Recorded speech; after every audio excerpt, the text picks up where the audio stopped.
Hello दोस्तों, welcome back to my YouTube channel Anshuman study classes. ये आपका लेक्चर नंबर फर्स्ट है BSc 6 semester mathematics. Operational research के अंदर एक ब्रांच है लीनियर प्रोग्रामिंग प्रॉब्लम का। मैं आशा करता हूँ कि आप सभी का बीएससी 5th सेमेस्टर का एग्जाम पूरी तरह से कंप्लीट हो चुका होगा और आप अपने नेक्स्ट सेमेस्टर यानी कि 6th सेमेस्टर में पहुँच गए होंगे। तो 6th सेमेस्टर में आपको ऑपरेशन रिसर्च के अंदर लीनियर प्रोग्रामिंग प्रॉब्लम पढ़ना है, असाइनमेंट प्रॉब्लम पढ़ना है। तो आज के इस लेक्चर नंबर फर्स्ट में मैं आपको बताऊंगा लीनियर प्रोग्रामिंग प्रॉब्लम का जो बेसिक कॉन्सेप्ट है। देखिए, इसको हम एलपीपी भी शॉर्ट फॉर्म में कहते हैं। एलपीपी का मतलब होता है लीनियर प्रोग्रामिंग प्रॉब्लम। अब यहाँ पे देखिए लीनियर का मतलब यहाँ पे हम जो इक्वेशंस लेंगे वो आपका कैसा होगा, लीनियर इक्वेशंस होगा। यानी उसमें जो एक्स का डिग्री होगा वो क्या होगा, 1 होगा। यहाँ पे देखिए मैंने 2 की पॉइंट लिखा है। ये आपको बेसिक आइडिया होना चाहिए कि आपको जो लीनियर प्रोग्रामिंग होता है ये ब्रांच है किसका, ऑपरेशन रिसर्च का। पहला पॉइंट तो ये है। दूसरा पॉइंट आपसे वाइवा वगैरह में पूछा जाता है कि the first mathematical technique in this field, वो कौन सा फर्स्ट मैथमेटिकल टेक्निक है इस फील्ड का, तो वो है आपका सिंप्लेक्स मेथड। सिंप्लेक्स मेथड जो होता है बहुत ही पावरफुल मेथड होता है। इससे कितना भी कॉम्प्लेक्स प्रॉब्लम क्यों ना हो, इससे हम आसानी से सॉल्व कर पाते हैं। वो आपका सिंप्लेक्स मेथड है of a linear programming was developed. इसको डेवलप्ड किया गया था इन 1947 में। किसके द्वारा किया गया था, बाय एन अमेरिकन मैथमेटिशियन। एक अमेरिकन मैथमेटिशियन थे जिनका नाम क्या था, जॉर्ज वी डॉन्जिग। तो ये आपको 2 पॉइंट स्टार्टिंग में आपको याद रखना है। पहला पॉइंट क्या है कि लीनियर प्रोग्रामिंग जो है वो क्या है, ब्रांच ऑफ ऑपरेशन रिसर्च। दूसरा पॉइंट आप क्या याद रखेंगे, the first mathematical technique in this field called simplex method. बाद में आपको सिंप्लेक्स मेथड क्या होता है सभी आपको डिस्कस किया जाएगा।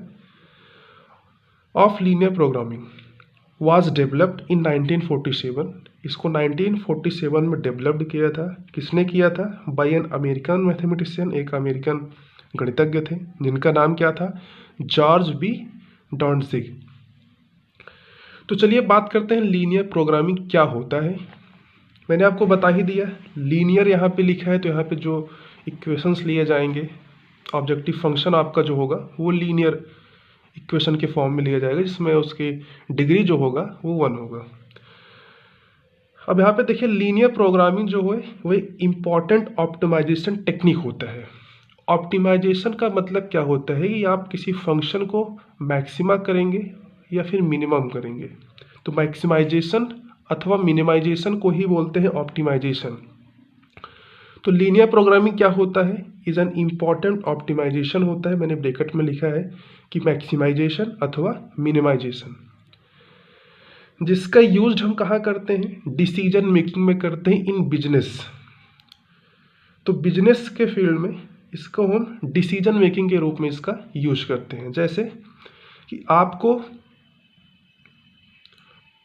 प्रॉफिट को मैक्सिमाइज करना है और कॉस्ट को मिनिमाइज करना है।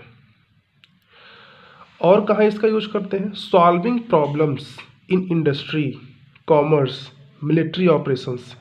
इसमें जो क्रिटिकल प्रॉब्लम्स होते हैं उसको सॉल्व करने के लिए हम एलपीपी का यूज लेते हैं। And everyday life for obtaining the maximum और minimum values as required of a linear expressions. आपको यहाँ पे लीनियर एक्सप्रेशन दिया जाएगा ऑब्जेक्टिव फंक्शन में, उसके बाद subject to satisfying certain number of a given linear restrictions. अब यहाँ पे देखिए लीनियर रिस्ट्रिक्शंस, यहाँ पे जो रिस्ट्रिक्शन शब्द है इसका क्या मतलब है, रिस्ट्रिक्शंस मतलब कि आपके ऊपर कोई कंडीशन अप्लाई कर दिया जाए। कंडीशन कैसे अप्लाई होगा, जैसे कि आपके मान लीजिए फादर आपसे कहते हैं कि आपको 10 बजे से 12 बजे तक बैठ के पढ़ना है 2 घंटे, इसके पहले आप कहीं नहीं जा सकते हो। तो आपके ऊपर आपके फादर जी ने क्या किया, रिस्ट्रिक्शंस अप्लाई किया, कंडीशन अप्लाई किया कि आपको 2 घंटे बैठ के पढ़ना ही पढ़ना है, तभी आप कहीं जाएंगे। तो ये होता है रिस्ट्रिक्शंस, कंडीशंस आपके ऊपर अप्लाई किया जाता है। अब यहाँ पे देखिए तो ये तो हो गया लीनियर प्रोग्रामिंग के बारे में, मैंने आपसे यहाँ पे बात किया है। अब देखिए मैंने यहाँ पे 3 पॉइंट लिखा है कि एक तो लिखा है कि ऑब्जेक्टिव फंक्शन, दूसरा है कंस्ट्रेंट्स यानी सब्जेक्ट टू कंस्ट्रेंट्स, और तीसरा है नॉन नेगेटिव रिस्ट्रिक्शंस। यहाँ पे देखिए हम जो एक्स वाई लेते हैं या फिर x1 x2 लेते हैं, ये आपका डिसीजन वेरिएबल होता है और यही होता है नॉन नेगेटिव रिस्ट्रिक्शंस, यानी इसी का वैल्यू आपको greater than or equal to 0 लेना है, यही होता है नॉन नेगेटिव रिस्ट्रिक्शंस। कंस्टेंट्स मैंने आपको बता ही दिया, जो आपके लीनियर इक्वेशंस होंगे उसमें कुछ कंडीशंस अप्लाई किया जाएगा। जैसे मान लीजिए कि आपके पास z कोई फंक्शन है, लीनियर फंक्शन है x+2y और ये आपका है x+3y। मैंने दो यहाँ पे फंक्शन लिया है, एक के साथ लिखा है मैक्स और एक के साथ लिखा है मिन। तो जो भी आपको क्वेश्चन दिया जाएगा ऑब्जेक्टिव फंक्शन में, उसमें आपको मैक्सिमम z और मिनिमम z दोनों दिया जाएगा। अब यहाँ पे देखिए ऑब्जेक्टिव फंक्शन मैंने लिखा है। अभी ऑब्जेक्टिव फंक्शन और कंस्टेंट्स क्या होता है, आइए इसके बारे में थोड़ा सा समझा जाए।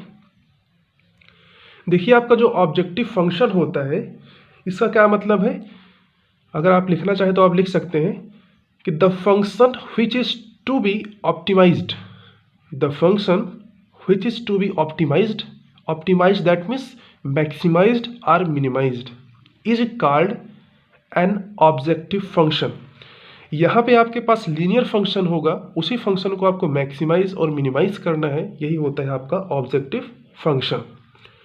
दूसरा है कंस्टेंट्स। क्या होता है, इसका डिफिनेशन भी आप नोट करना चाहें तो नोट कर सकते हैं, मैं आपको समझा रहा हूँ यहाँ पे कि the system of linear equations. यहाँ पे जो हम सिस्टम ऑफ लीनियर इक्वेशंस लेंगे, क्योंकि आपको लीनियर प्रोग्रामिंग प्रॉब्लम पढ़ना है, पहले ही कह दिया कि आपको जो यहाँ पे इक्वेशंस वगैरह लेना है वो सभी लीनियर के फॉर्म में होंगे, जिसका आपको डिग्री वहाँ पे 1 मिलेगा x में। The system of linear equations under which the objective function is to be optimised.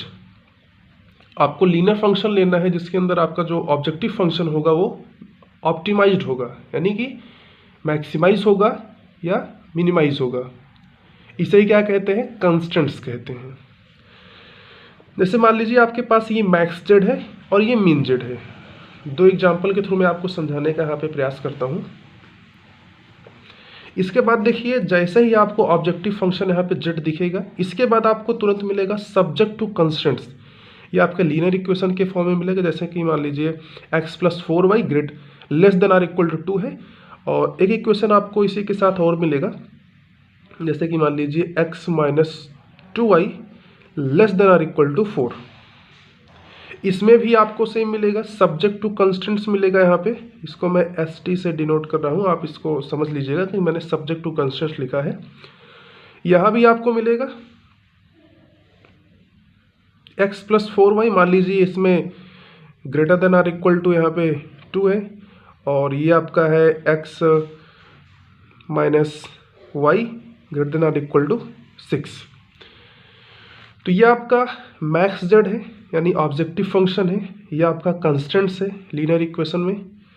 इसके बाद नॉन नेगेटिव रिस्ट्रिक्शंस, यानी कि आप जो डिसीजन वेरिएबल यहाँ पे x और y लिए हैं ये नॉन नेगेटिव होने चाहिए, यानी इसमें जो x होगा और y होगा वो greater than or equal to 0 होगा। यहाँ भी मैंने डिसीजन वेरिएबल में x और y लिया है, तो यहाँ भी आपका जो x और y होगा वो greater than or equal to क्या होगा, 0 होगा। तो ये आपका नॉन नेगेटिव रिस्ट्रिक्शंस हो गया, ये आपका कंस्टेंट्स हो गया है, और ये आपका ऑब्जेक्टिव फंक्शन यहाँ पे z है। तो आई होप आपको मैक्स जेड का एग्जाम्पल मिलेगा तब भी आप समझ पाएंगे, और मिन जेड कहेगा तब भी आप यहाँ पे आसानी से समझ पाएंगे। तो चलिए अब हम objective function, constants, non negative restrictions, ये सभी आपको समझ में आ गया। एक बार हम LPP पढ़ते हैं यहाँ पे, लीनियर प्रोग्रामिंग प्रॉब्लम, कि यहाँ पे इसको हम इन जनरल LPP कैसे लिखा जाता है। ठीक है, ऑब्जेक्टिव फंक्शन सबसे पहले आपके पास आएगा, फिर सब्जेक्ट टू कंस्टेंट्स आपके पास आएगा, फिर उसमें जो डिसीजन वेरिएबल्स आप लेंगे x1 x2 ये सब लेंगे, वो ऑलवेज नॉन नेगेटिव रिस्ट्रिक्शंस में आएगा। यानी उसमें जो xi है, अगर आप x1 x2 लेते हैं तो उसमें एक्स जे, जहाँ पे J1 to n होगा वो ऑलवेज ग्रेटर देन और इक्वल टू 0 होगा।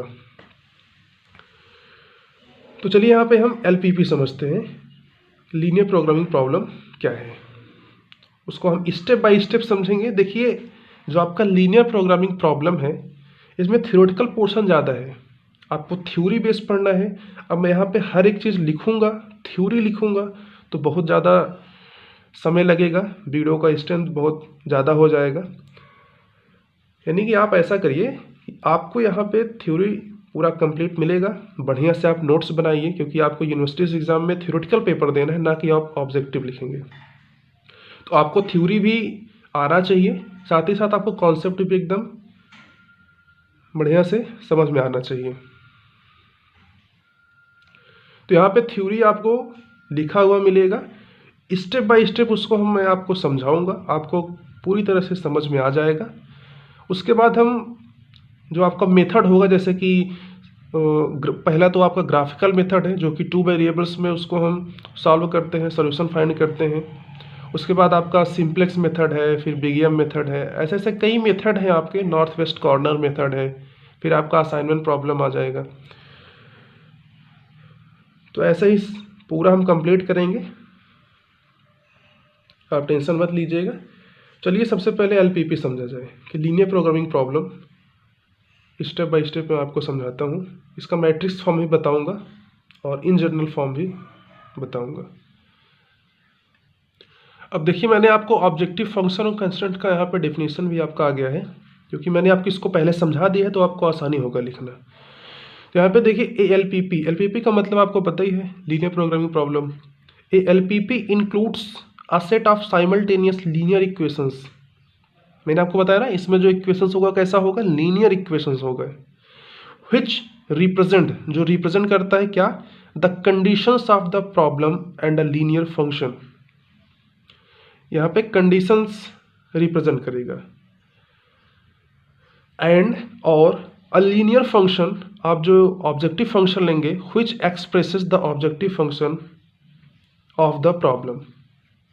The linear function which is to be optimised, यानी जो आप लीनियर फंक्शन लेंगे which is to be optimised, या तो आप उसको मैक्सिमाइज करेंगे या मिनिमाइज करेंगे, वो आपको क्वेश्चन में दिया जाएगा, उसे ही कहते हैं ऑब्जेक्टिव फंक्शन।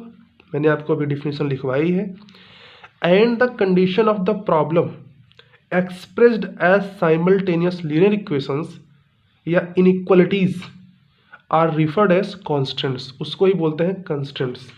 वही आपके ऊपर जो रिस्ट्रिक्शंस अप्लाई किया जाता है, तो ये आपका लीनियर इक्वेशन के ऊपर होगा। तो in general LPP can be stated as, सबसे पहले आपको ऑब्जेक्टिव फंक्शन मिलेगा z बराबर, जैसे कि आपको C1 x1 plus C2 x2 plus up to so on C1 Cn xn। ये आपका इक्वेशन नंबर फर्स्ट हो गया, यही आपका ऑब्जेक्टिव फंक्शन है। इसके बाद आपको सब्जेक्ट टू कंस्टेंट्स मिलेगा। सब्जेक्ट टू कंस्टेंट, जैसे कि आप देखते होंगे जब आप सिस्टम ऑफ लीनियर इक्वेशन पढ़ते होंगे सेकंड सेमेस्टर में, आपका जो मैट्रिक्स वाला बुक था उसमें आपको सिस्टम ऑफ लीनियर इक्वेशन पढ़ना था, उसमें आप AX is equal to B के फॉर्म में पढ़ते थे। तो वैसे तो यहाँ पे लिखा गया है, ये आपका A11 A12 से लेकर के A1n तक, फिर अगले लाइन में A21 A22 लेकर के A2n तक, फिर AM1 AM2 ऐसे कहाँ तक AMn तक। इसके बाद आप देखिए इनइक्वलिटीज का यहाँ पे आपको साइन मिलेगा, वो चाहे less than or equal to हो या फिर greater than or equal to हो, less than or equal to हो या greater than or equal to हो, ये आपको B1 B2 up to 1 Bn तक मिलेगा। यानी आप AX is equal to B का फॉर्म पढ़ते थे ना सिस्टम ऑफ लीनियर इक्वेशन में, AX बराबर B, वैसे ही आपका सेम यहाँ पे लिखा गया है सब्जेक्ट टू कंस्टेंट्स। तो A11 x1 plus A12 x2 plus dash dash A1n xn। अब यहाँ पे x1 x2 क्या है, डिसीजन वेरिएबल्स हैं, और यहाँ पे A11 जो होगा और B1 ये सभी क्या है,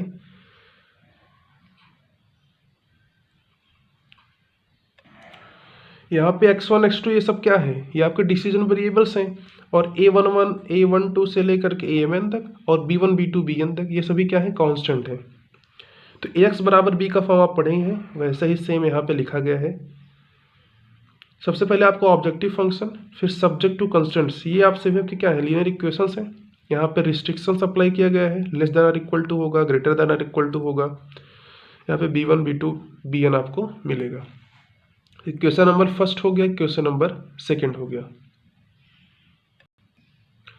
अब यहाँ पे देखिए आप जो डिसीजन वेरिएबल लेंगे, इसको मैंने टोटल xj से रिप्रेजेंट किया है, जहाँ पे j आपका 1 2 3 डैश डैश n तक होगा, यानी इसमें आपका x1 होगा, x2 होगा, x3 होगा, x4 होगा, अप टू सो ऑन कहाँ तक होगा, xn तक होगा।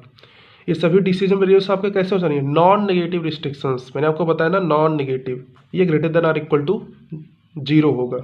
वेयर जहाँ पे ऑल AIJs, यानी आपके जो A11 A12 up to so on A1n, फिर A21 A22 A2n, ऐसे आपका AMn तक, जहाँ पे आपका I क्या है 1 to m है और J क्या है 1 to n है।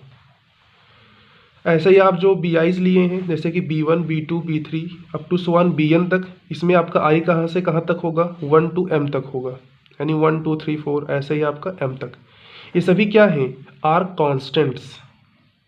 यहाँ पे जो आप A11 लिए हैं, ऐसे ही आप AMn तक, और साथ ही साथ B1 से लेकर के BM तक, ये सभी क्या हैं, कांस्टेंट्स हैं।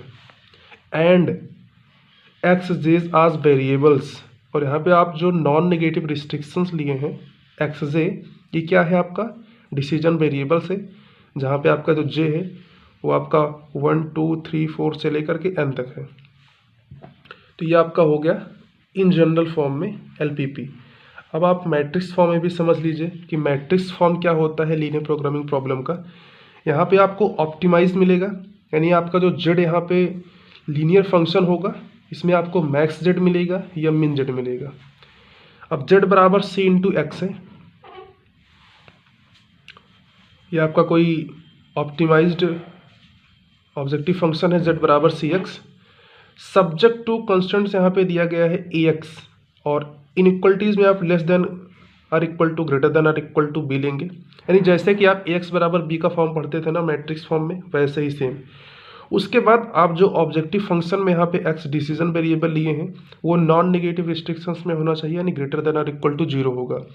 तो ये आपको 3 स्टेप हमेशा मिलेगा आपको क्वेश्चंस में। सबसे पहला ऑब्जेक्टिव फंक्शन मिलेगा, फिर आपको सब्जेक्ट टू कंस्टेंट मिलेगा, देन आपको जो ऑब्जेक्टिव फंक्शन में आपने डिसीजन वेरिएबल लिया है, x लिया है तो x, y भी लिया है तो y भी, ये सभी कैसा होगा, नॉन नेगेटिव होगा, यानी greater than or equal to 0 होगा।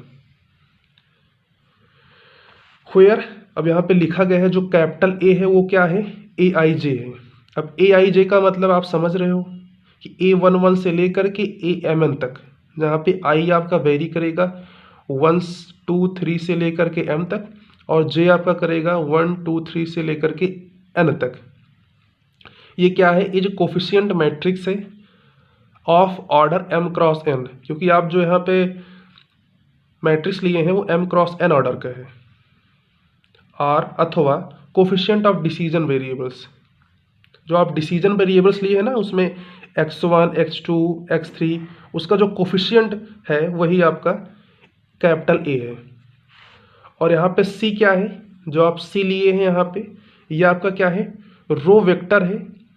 ये इसको कॉस्ट बोलते हैं या प्राइस बोलते हैं, vector, cost vector, price vector या रो वेक्टर।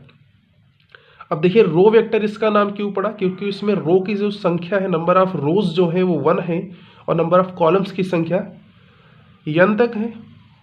क्योंकि इसमें देखिए एक ही रो तो है। आप मैट्रिक्स में क्या पढ़े थे, आप रोज पता है कि आपको ये ऐसे ऐसे आप रोज देखते थे, और ऐसे ऐसे आप क्या देखते थे, कॉलम्स। तो इसमें एक रो है, कॉलम्स की संख्या बहुत सारे हैं, ये आपका रो वेक्टर है C। और आपके जो B है वो क्या है, आपका रिक्वायरमेंट वेक्टर है। तो B आपका क्या बताया था मैंने, B1 B2 से लेकर के BM तक। अब यहाँ पे देखिए ये नंबर ऑफ रोज जो है यहाँ पे m है, और नंबर ऑफ कॉलम क्या है 1 है, तो इसीलिए यहाँ पे m क्रॉस 1 लिखा गया है। इसका ऑर्डर है ये इस मैट्रिक्स का।